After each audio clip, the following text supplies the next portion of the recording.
Voici la partie visible des travaux.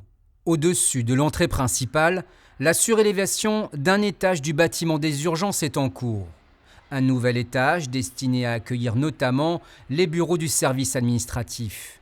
On cherche à créer de la surface supplémentaire au niveau des urgences et pour ça il a fallu sortir l'ensemble des locaux annexes, bureaux, salles de réunion, de manière à avoir un maximum de surface au niveau zéro.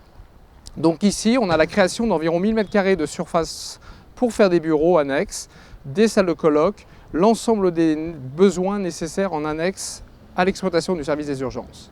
Cette surélévation va permettre une vaste réorganisation des urgences. Derrière ces bâches en plastique, la rénovation des locaux s'effectue en profondeur.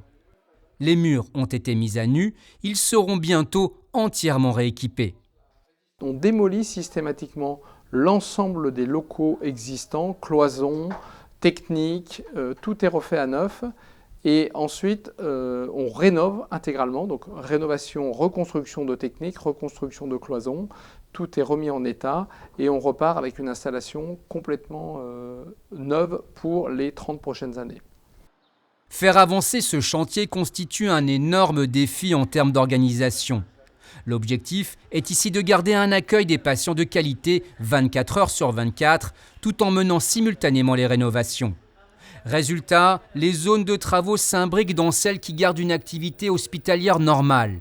Les déménagements et emménagements sont donc fréquents. Pour réussir ce défi, une bonne communication entre services est fondamentale.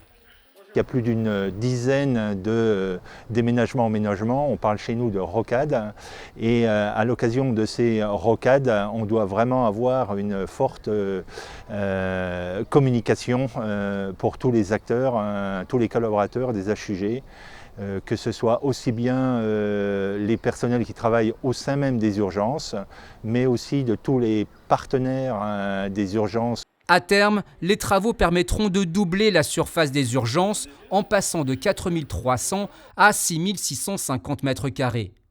La nouvelle infrastructure des urgences pourra accueillir jusqu'à 30 000 patients supplémentaires chaque année. La fin des travaux est prévue courant 2023.